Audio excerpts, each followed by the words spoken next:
I found that nothing in life is worthwhile unless you take risks. Nothing. Nelson Mandela said, "There is no passion to be found playing small and settling for a life that's less than the one you're capable of living." Remembering that you are going to die is the best way I know to avoid the trap of thinking you have something to lose. You are already naked. There is no reason not to follow your heart. Now, fear is going to be a player in your life, but you get to decide how much.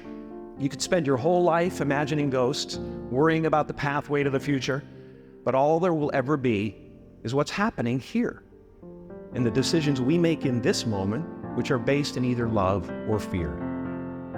So many of us choose our path out of fear disguised as practicality.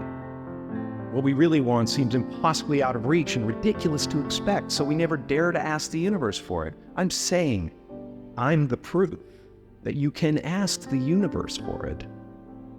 Fail big.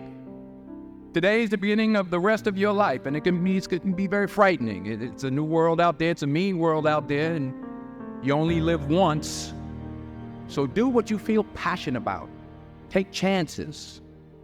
If we stay in process, all right, within ourselves, in the joy of the doing, we will never choke at the finish line. Because we aren't thinking of the finish line. Because we're not looking at the clock. We're not watching ourselves on the Jumbotron performing the very act that we're in the middle of. No, we're in process. The approach is the destination, and we are never finished. Don't be afraid to think outside the box. Don't be afraid to fail big, to dream big. But remember, dreams without goals are just dreams. If you don't know what you want to be when you grow up and you're 30, that's just fine.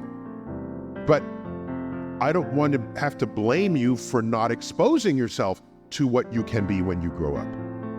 If you're sitting home watching football and say, I don't know what I want to do with my life, why don't you do what my parents did? Visit a new thing every weekend. Go on a trip. Talk to experts in all manner of tasks, and visit a chef school. Visit a geology expedition.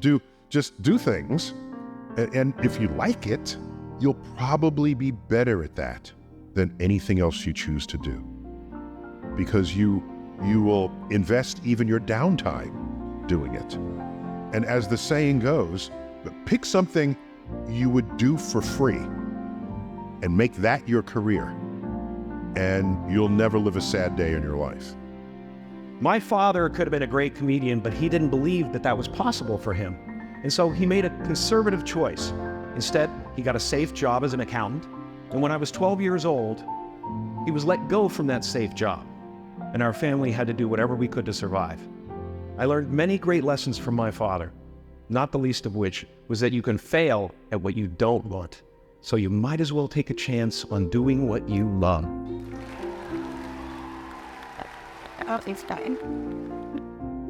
Joy is the feeling that we have from doing what we are fashioned to do, no matter the outcome. I started enjoying my work and literally being more happy when I stopped trying to make the daily labor a means to a certain end. For example, I need this film to be a box office success. I need my performance to be acknowledged. I need the respect of my peers. All those are reasonable aspirations, but the truth is, as soon as the work, the daily making of the movie, the doing of the deed became the reward in itself for me, I got more box office, more accolades and respect than I ever had before. See, joy is always in process. It's under construction. It is in constant approach, alive and well in the doing of what we're fashioned to do and enjoying. Of course, it was impossible to connect the dots looking forward when I was in college, but it was very, very clear looking backwards 10 years later. So you have to trust that the dots will somehow connect in your future. You have to trust in something, your gut, destiny, life, karma, whatever. Because believing that the dots will connect down the road will give you the confidence to follow your heart, even when it leads you off the well-worn path. and that will make all the difference. You will at some point fall. And when you do, I want you to know this. Remember this. There is no such thing as failure. Failure is just life trying to move us in another direction. Now, when you're down there in the hole, it looks like failure. And when you're down in the hole, when that moment comes, it's really okay to feel bad for a little while.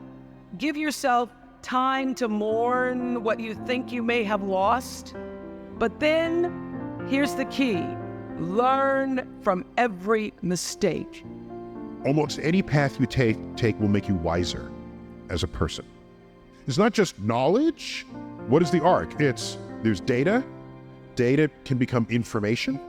Information on further study becomes knowledge. And after enough time, when you see how the knowledge plugs in and applies, it can become wisdom. Wisdom is the distilled essence of all the details. Listen to people's comments. People have life experience. Don't ignore it. But what you want to do is fold it into your own sensibilities.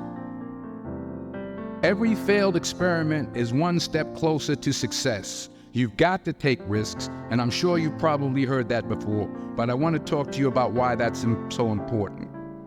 Life's not fair, it never was, it isn't now, and it won't ever be. Do not fall into the trap, the entitlement trap, of feeling like you're a victim. You are not. Get over it and get on with it. And yes, most things are more rewarding when you break a sweat to get them. And when I say life doesn't happen to you, it happens for you, I really don't know if that's true. I'm just making a conscious choice to perceive challenges as something beneficial, so that I can deal with them in the most productive way. Remembering that I'll be dead soon is the most important tool I've ever encountered to help me make the big choices in life. Because almost everything, all external expectations, all pride, all fear of embarrassment or failure, these things just fall away in the face of death, leaving only what is truly important. So first, we have to define success for ourselves. And then we have to put in the work to maintain it. Hard work works. Working really hard is what successful people do. And in this text, tweet, twerk world that you've grown up in, remember, just because you're doing a lot